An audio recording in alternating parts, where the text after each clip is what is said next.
Барлықтарыңызға сәлем. Бүгін сіздермен когнитивті бихевиоралдық терапия жайлы айтқым келіп отыр.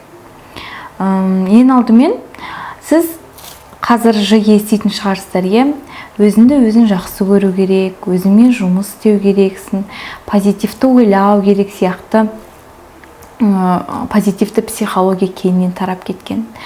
Алайда егерде ішіңізде бір комплекс болып тұрса, немесе бір негативті ой болып тұрса, қанша өзіңізге айтсаңыз да, мен бақыттымын, мен әдемімін деп айтсаңыз да, ішіңізде бір нәрсе жібермей тұрады. Ең алдымен адам негативті ойлармен, комплекстермен, установкалармен жұмыс істеп болған соң ғана адамның ішіне позитивті ойлар кіре алады. Адамның өміріне позитив тек қана негативтен құтылғаннан кейін ғана кіре алады екен. Мен жақында, иншаллах, өзін-өзіңді жақсы көруді үйрену жайлы видеоларды шығарғым келіп отыр.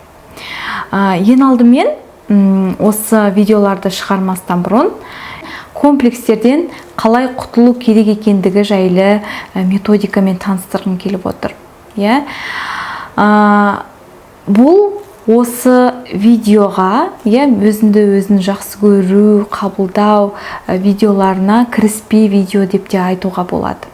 Бүгін сіздермен когнитивті бихевиоралды терапия жайлы әңгімелескім келіп отыр. Жалпы ақпарат көздеріне сүйенсек, ол белгілі бір ойды, установкаларды өзгерту арқылы адамды емдеуге, психологиялық жағынан емдеу. Бізге белгілі адамның ойы эмоция шақырады, ал оның эмоциясы өміріне фон береді, өміріне әсерін тигізеді. Сол себепті адамның ойы өзгерсе, оның өмірі де өзгереді. Сол үшін бұл методика ең алдымен сіздің комплекстеріңізбен жұмыс істеуге көмектеседі. Белгілі бір ой бітіп тұрып қалса, сол ойдан құтылғыңыз келсе, сол ойлардан құтылуға көмектеседі. Немесе белгілі бір затқа, белгілі бір нәрсеге установкаңыз, установкаңыз дұрыс па, дұрыс емес пе? Сонымен жұмыс істеу, анализдеу арқылы адамның ойын өзгерте аламыз. Сонымен қоса, мысалы бір белгілі ой сіздің ойыңыздан кетпей қойды дейік. Бірақ та сіз түсінесіз, ол ойлап тұрған ойыңыз дұрыс емес. Мына деңгейде миыңызбен сіз түсініп тұрсыз. Дегенмен ол ой кетпей қойды. Міне осы методика осы ойлардан құтылуға көмектеседі. Комплекстен, жаңағы негативті ойлардан құтылуға көмектеседі екен. Жалпы өзіме келетін болсақ, мен 26 жыл бойы менде комплекс болды. Осы методиканы кездестіргеннен кейін мен бұл комплекстен құтыла алдым. Және бүгін сізбен осы методикамен бөліскім келіп отыр. Жалпы бұл методика әсіресе невротиктерге пайдалы. Бұл методиканы жалпы барлық адамдарда қолданылады. Дегенмен неге невротиктерге пайдалы? Себебі олардың белгілі бір установкаларының қателігінен, белгілі бір ойларының, өмірге көзқарасының дұрыс еместігінен адам неврозға келеді екен. Міне осы анализдеу арқылы адам сол белгілі установкасын анализдеу арқылы ол установкасының қате екендігіне көзі жетеді де позитивті өзгерістерге алып келеді екен бұл методика. Жалпы бұл методикамен кездескеннен кейін өмірімде жиі қолданатын болдым және пайдасын тигізіп жатыр. Көп жерде маған көмектеседі. Ал енді осы методиканың орындалу процесіне көшейік. Ең алдымен сізге керегі қалам мен қағаз. Жалпы бұл методиканың сізге еш зияны жоқ, ешқандай гипноз емес, тек қана жазу процесі. Содан кейін комплекспен жұмыс істеп көрейік. Бұрыннан бері сіздің бір комплексіңіз болдық дейік. Өзімнің комплексімен тиіспей қойайын. Жарайды, менің құрбыларымның бір мысалын алайын. Мен бір таныс құрбыларым бар, олардың комплекстері бар. Мысалға алатын болсақ, олар қара қыз болған, әдемі емес, бұл ұсқынсыз деп санайды олар. Бірақ та менің көзқарасым ондай емес. Ол кісілерге қанша айтсақ та, олар бұл нәрсеге сене бермейді. Мысалы айтайық, сіздің комплексіңіз, ол үшін не керек? Жаңағы қағазға қаламсаппен комплексіңізді жазыңыз. Және установканы, сол комплекске қатысты сіздің установкаңызды жазыңыз. Мысалы, қара қыз болған ұсқынсыз.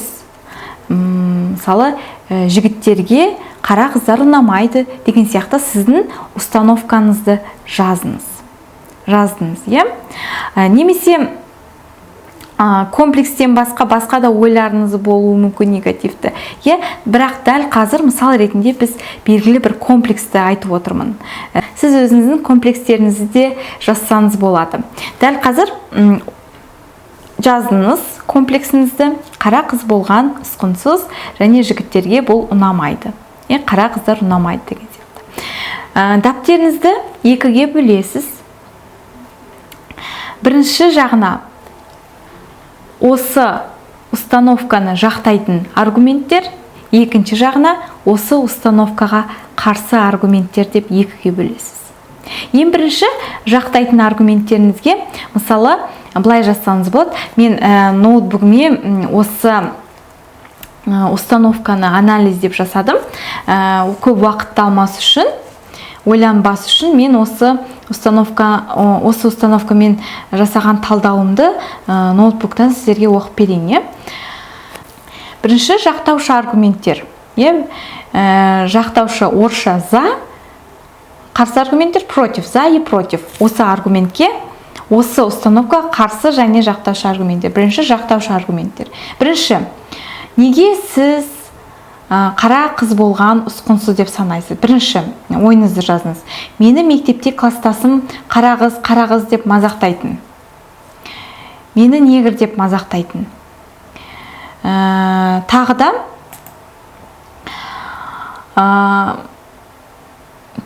Тағы да қосымша пункттерде қоссаңыздар болады. Не себепті сіз өзіңізді ұсқынсыз деп санайсыз? Ал енді осы сіздің установкаңызға қарсы аргументтер. Менің пікірімше, мен осындай аргументтерді жаздым. Бірінші, Ким Кардашьян қара қыз, қара түсті қыз. Қара қыз. Оның күйеуі атақты Кани Уэст. Ол атақты және жұлдыз.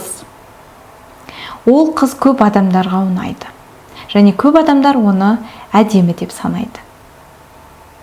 Бірінші аргумент. Екіншісі, бірінші аргумент. Мысалы, Ким Кардашьян қара қыз. Оның күйеуі Кани Уэст. Және ол атақты және жұлдыз. Ол қыз көп адамдарға ұнайды және көп адамдар оны әдемі әйел деп санайды. Бірінші аргумент. Екінші аргумент. Мысалы, менің құрбым Әйгерім, ол өзін әдемі санайды. Оның отбасы бар, оның балалары бар, оны сүйетін жары бар, немесе оның сүйетін жігіті бар деген сияқты аргументті жазып келтірсеңіз болады. Ол туысыңыз болуы мүмкін, немесе танысыңыз болуы мүмкін. Осы сияқты аргументтерді келтіріп жазасыз. Келесі, Ариана Гранде қара қыз. Ол атақты жұлдыз. Онымен бүкіл ел тамсанады. Ол рекламаларға түседі, киноларға түседі, клиптерге түседі деген сияқты аргументтер келтіруге болады. Келесі, бесінші, Меган Маркл қара ел. Бірақ ол өзіне принцті ғашық қылдырды. Тіпті королевстводан кетті принц. Бұл қыз үшін. Және осы сияқты түрлі аргументтерді де келтірсеңіз болады. Бұл мысал, Мысалы, сіз қазақстандық әншілерді келтірсеңіз болады, және тағы сол сияқты. Мысалдар көп келтіре бересіз. Келесі сұрақ, бұған не қосуға болады? Жаңағы ойларға бұған не қосуға болады? Яғни адамның әдемілігі терінің түсіне қарамайды. Яғни ішкі жан дүниеге қарайды. Келесі, ол бесінші сұрақ. Бұл ситуацияда басқа адам не ойлар еді? Мысалы, менің құрбым терісінің түсі қара болса да, өзін әдемі санайды, және ол жігіттердің арасында немесе жалпы адамдарға сүйкімді болып көрінеді деген сияқты аргумент келтірсек болады. Келесі сұрақ, ол бұлай ойлау маған қандай пайда және қандай зиянын алып келеді. Ең алдымен зиянын қарастырайық. Егер де мен бұлай ойласам, қара қыздар ұсқынсыз екенін ойласам, менде комплекс пайда болады да, және сенімсіздік пайда болады.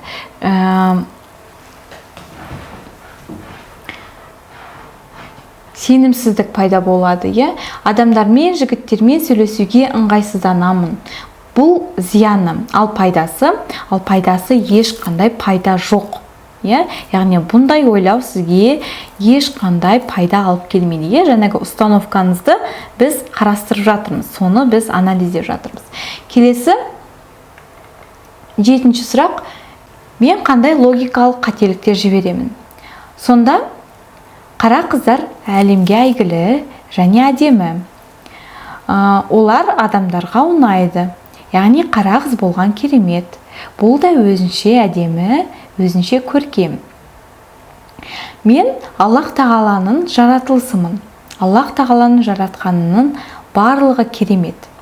Аллах тағала бәрін үйлесімен жаратқан.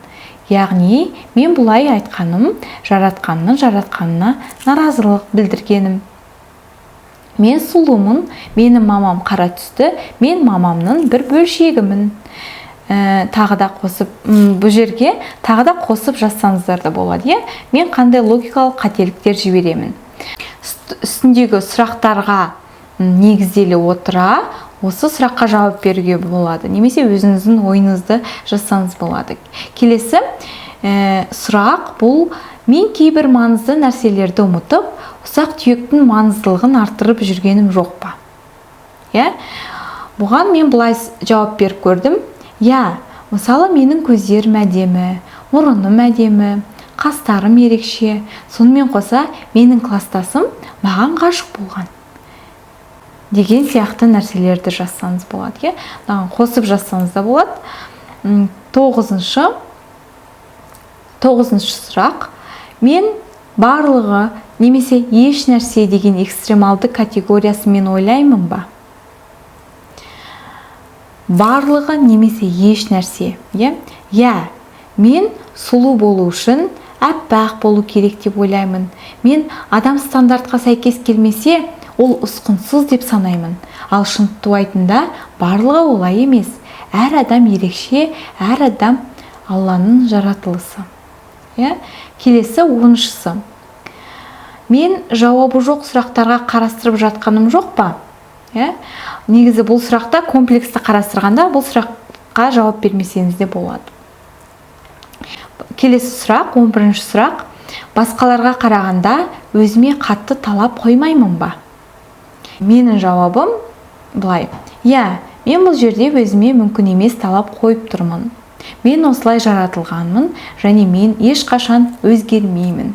Мен өзіме мүмкін емес талап қойып тұрмын. Мен өзімді осылай қабылдамай, осылай туылғаныма кінәлай келе, өзіме шынымен қатал болып тұрмын. Яғни мен өзімді кінәлап, өзіме шынымен қатал болып тұрмын. Осы жерге қосып жазсаңыз да болады. Әрбір пунктке өзіңіздің ойыңызды кеңірек қосып жазсаңыз болады. 12-ші сұрақ: келе жатқан оқиғаның маңыздылығын арттырып жібергенім жоқ па? Бұл комплекске байланысты анализ болғандықтан бұл сұрақты өткізіп жіберсеңіз де болады. Келесі 13-ші сұрақ: егер де мен қорыққан нәрсе болса, мен не істеймін? Мысалы, мені ешкім күйеуге алмай қойса, мен өзімен өзім өмір сүремін. Мен дамимын, мен саяхаттаймын, мен құрбылармен жүремін, мен мына іспен айналысамын, және тағы басқа аргументтерді келтірсеңіз болады. 14-ші сұрақ: мен бақылай алмайтын нәрселерге жауапкершілікті аламын ба? Мен бақылай алмайтын нәрселерге жауапкершілікті аламын ба? Аламын. Мен сыртқы келбетімді бақылай алмаймын. Сол себепті барлығы бір Алланың қолында. Бұл нәрсе өзгермейді. Бұл менің жауапкершілігіме жатпайтын нәрсе. Соңында осы анализді қорытындылай келе, сіз қорытынды жазу керексіз. Мен осылай екенін түсіндім, мен осылай қорытындыладым деген сияқты нәрселерді жазасыз.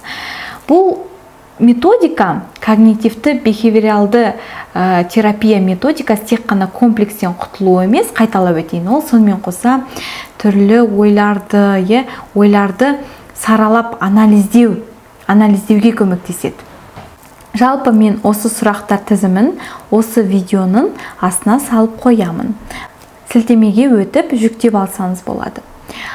Сол, егер де бұл видео сізге пайдалы болса, комментарий жазып, сұрақтарыңызды комментарийға қойып, лайк басып, менің каналыма жазылуды ұмытпаңыздар. Сізді әлі де көптеген пайдалы, қызықты видеолар күтуде. Қош сау болыңыздар. Дендеріңіз сау болсын.